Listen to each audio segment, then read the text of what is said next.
تو فوری طور پر جب ابرہہ کو پتہ چلا کہ کیسر روم حملہ کرنے والا ہے تو وہ آدمی بڑا چالاک تھا، اس نے ترنت ہی اپنے سر پہ اس طرح پھروا دیا، برتن میں وہ بال رکھے اور یمن کی مٹی بھی رکھی اور ایک قاصد بھیجا، ایک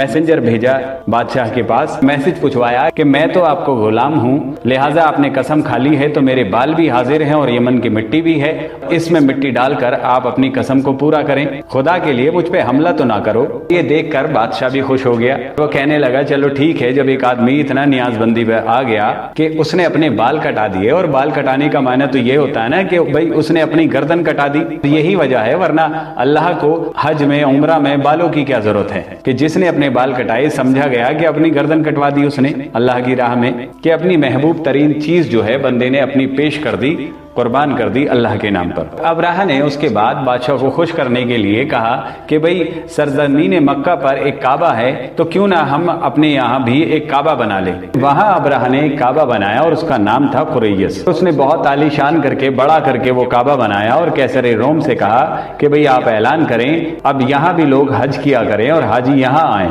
عرب کا ایک قبیلہ تھا نسی۔ نسی کا معنی کیا ہوتا ہے کہ کسی چیز کو پیچھے کرنا، اور یہ قبیلے والے جو تھے یہ حرم کے بڑے مجاور تھے، حرم کے بڑے خادم تھے۔ اصل میں ان کو نسی اس لیے کہا جاتا ہے کہ 4 مہینے جو ہیں جو اللہ نے جس میں جنگ کو حرام کر دیا تھا، اور یہ 4 مہینے جو تھے وہ رجب، ذوالقعدہ اور ذی الحجہ اور محرم، اور جناب جب اتنی مدت ہو جائے عربوں کو اور لڑائی نہ ہو، ان سے تو رہا نہیں جاتا تھا، ان کے تو خون میں تھا لڑنا، اور نسی جو ایک قبیلہ تھا یہ لڑنے والے تھے، اور ان کی لڑائیاں اس بات پر بھی ہوئی ہیں کہ ایک قبیلے کے سردار نے کہا کہ بھئی تمہارے درختوں پہ سے ایک پرندہ اڑ کر ہمارے درختوں پہ کیوں آیا، اسی بات پہ لڑائی شروع ہو گئی اور سینکڑوں آدمی مارے گئے۔ ان چھوٹی چھوٹی باتوں پر یہ لڑنے والے لوگ تھے۔ تو جب انہیں کسی سے لڑنا ہوتا تو یہ کہتے کہ چلو بھئی کوئی بات نہیں، ہم محرم کو پیچھے کر دیتے ہیں، یعنی مہینوں کو آگے پیچھے کرتے تھے، اسی لیے ان کا لقب پڑا تھا نسی۔ اور اللہ نے اس بات کو قرآن میں بھی کہا، 1 سال تو اس کو محرم بنا دیتے اور 1 سال اس کو سفر بنا دیتے، اور اس طرح سے جنگ کو حلال کر لیتے۔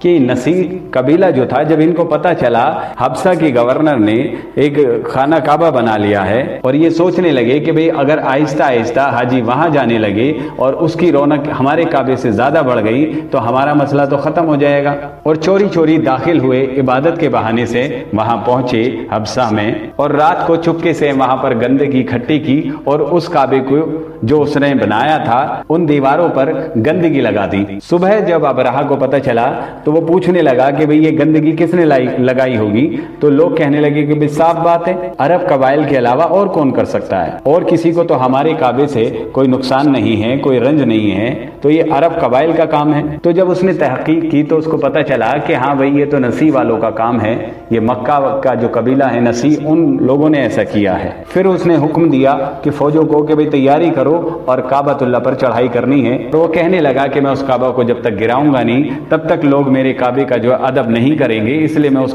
کعبے کو گراؤں گا اور تبھی واپس لوٹوں گا۔ اس نے فیصلہ کیا کہ اس کعبے کو توڑ دیتے ہیں، پھر کچھ عرصے بعد لوگ بھول جائیں گے کہاں کعبہ تھا، کیا حج تھا، کیا طریقے تھے۔ بہرحال وہ خانہ کعبے کو توڑنے کا ارادہ کر کے وہاں سے نکلنے کی تیاری میں جٹ گیا۔ پھر اس کے بعد ابرہہ وہاں سے ہاتھیوں کا لشکر لے کر چلا، اور ہاتھیوں میں جو سب سے بڑا ہاتھی تھا اس کا نام محمود تھا۔ پہلے لوگ ہاتھیوں کے بھی نام رکھتے تھے، اور اس ہاتھی کو جو چلانے والا تھا اس کا نام تھا انیس۔ جب یہ وہاں سے لشکر لے کر چلا تو راستے میں کے جو قبیلے تھے، چھوٹے چھوٹے قبیلے تھے، تو انہوں نے اس سے لڑائی کی، اور لڑائی کرنے کی وجہ یہی تھی کہ انہیں پتا تھا کہ ابرہہ جو ہے کعبہ کو گرانے جا رہا ہے، کیونکہ وہ اپنے آپ کو مسلمان سمجھتے تھے اور کعبہ کو اللہ کا گھر سمجھتے تھے، حالانکہ بت پرستی میں ڈوبے ہوئے تھے، لیکن پھر بھی ان کا یقین تھا کہ کعبہ جو ہے وہ اللہ کا گھر ہے۔ اور ان قبیلوں کا جو سردار تھا ذو النفر، وہ قید ہو گیا، کیونکہ جب ہار گئی تو پھر قید ہونا لازم تھا